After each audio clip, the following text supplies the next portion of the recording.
Kan kantor di mana aja boleh dibangun. Kita belum ya Pak ya? Jadi nggak Pak? Iya, kita masih tetap lah, masa enggak? Masih tetap dikejar gitu Pak? Iya dong, masa enggak? Gimana Pak? Tesla bilang dia mau bikin deal sama kita. Terus saya bilang begini, Anda tuh 2 tahun yang lalu sudah telepon saya, mau bikin lithium baterai. Anda, semua mau mendikte. Saya bilang, you cannot do this, saya bilang sama dia. Tapi saya tidak mau, kalau kau mau datang deal, jangan kau yang bikin syarat ke kami. Saya yang bikin syarat ke kamu.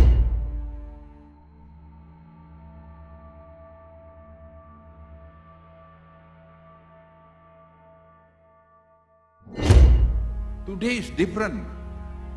Kita harus sama. Saya bilang kamu nggak bisa begitu lagi. This country is not banana republic. Ya, this country is a great country. Saya bilang enggak, kalau kamu mau datang boleh, tapi saya udah ada deal dengan CATL. Dan saya udah ada deal dengan LG. Yang dua-dua ini sekarang mengcover hampir 55% lithium baterai dunia. Dan Indonesia tahun 2024 akan produksi lithium baterai, 2025-26 kita mungkin kalau tidak nomor 1, nomor 2 produksi lithium baterai. Beberapa negara lain itu banyak sekali memberikan sweetener yang kemudian merangsang untuk industrinya dibangun dalam negara mereka. Dan Indonesia nggak boleh kalah. Kita mempunyai pasar yang besar, jangan sampai pasar kita itu dilakukan penetrasi dengan produk-produk dari luar negeri. Kita harus jaga. Kalau kita nantinya ekosistem besar ini bisa kita bangun, nikelnya diintegrasikan dengan tembaganya, diintegrasikan dengan boksitnya, diintegrasikan, dan menghasilkan yang namanya EV baterai, lithium baterai, di situ saja saya nggak tahu berapa kali nilai tambah yang akan muncul. Kalau bisa masuk lagi ke mobil listrik dan kita menjadi produsen terbesar mobil listrik di dunia, perkiraan saya di tahun 2027-28 itu kalau kita konsisten jadi ini barang. Bangsa ini kalau mau jadi bangsa maju, jangan pernah mimpi bangsa maju itu akan mendorong negara berkembang seperti kita jadi negara maju. Jangan pernah mimpi. Kita yang harus membuat kita jadi negara maju. Ya, kita belajar, tapi kau jangan pernah rendah diri sama bangsa lain. Ya, saya titip itu. Jangan pernah kita rendah diri sama bangsa lain. Fakta menunjukkan kita bisa. Kenapa? Kekuatan leadership nasional. Itu kita harus akui. Tesla dikabarkan batal investasi di Indonesia dan memilih Malaysia sebagai kantor hingga showroom mobil listrik. Tentunya hal ini menjadi pertanyaan sebab Malaysia bukanlah negara penghasil nikel, bahan baku pembuat baterai mobil listrik. Sementara di sisi market pun Malaysia tidak sebesar market Indonesia. Usut punya usut ternyata Tesla lebih memilih Malaysia karena program BEV atau Battery Electric Vehicle Global Leaders yang digagas pemerintah Malaysia. Dengan adanya program ini, Tesla bisa masuk ke pasar Malaysia tanpa harus menggandeng mitra lokal. Nah, dalam aturan BEV Global Leaders, pemerintah Malaysia akan memberi kemudahan bagi perusahaan mobil listrik yang ingin masuk ke pasar Malaysia tanpa harus kerjasama dengan mitra lokal. Singkatnya, Tesla bisa membuka kantor perwakilan dan showroom di Malaysia dengan kepemilikan saham 100% tanpa campur tangan mitra lokal. Selain tertarik dengan program itu, pertimbangan Tesla membuka kantor dan showroom di Malaysia adalah karena negeri jiran itu memiliki industri elektrik and electronic atau ENE yang cukup mapan. Malaysia merupakan salah satu negara produsen chip semikonduktor. Mendapati kenyataan ini, pemerintah Indonesia memberi respon santai. Pemerintah tetap percaya diri sebab Indonesia akan segera mengeluarkan kebijakan insentif EV atau kendaraan listrik. Di samping itu, Kementerian Perindustrian atau Kemenperin juga tengah mengusulkan agar Indonesia membuat kebijakan melarang ekspor silika.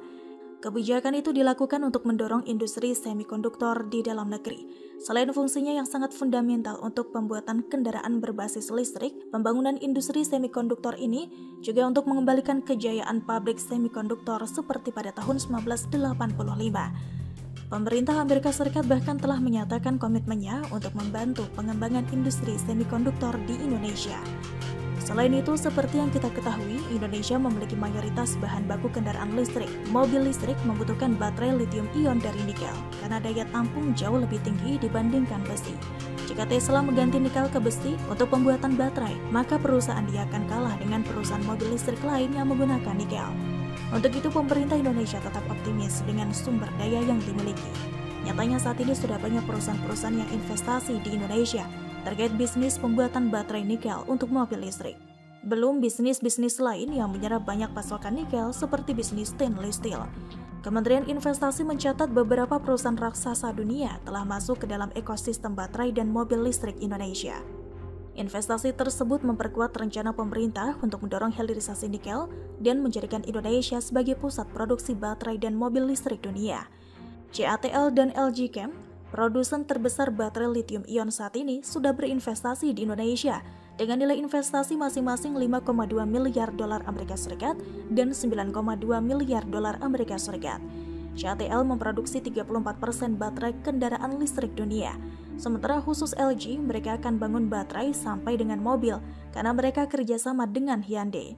Foxconn, pabrik perakit Apple ini, juga akan membangun industri baterai listrik, industri kendaraan listrik, serta industri pendukung seperti charging station, R&D, dan pelatihan di Indonesia. Perusahaan asal Taiwan ini akan berinvestasi di Indonesia senilai 8 miliar dolar Amerika Serikat. Perusahaan asal Inggris British Volt juga berencana membangun industri baterai dan kendaraan listrik di Indonesia dengan nilai investasi 2 miliar dolar Amerika Serikat. Selain perusahaan di atas, Samsung dan Panasonic juga berpotensi besar investasi di Indonesia untuk bisnis baterai. Dua perusahaan ini sudah lama berinvestasi dan membuka kantor di Indonesia.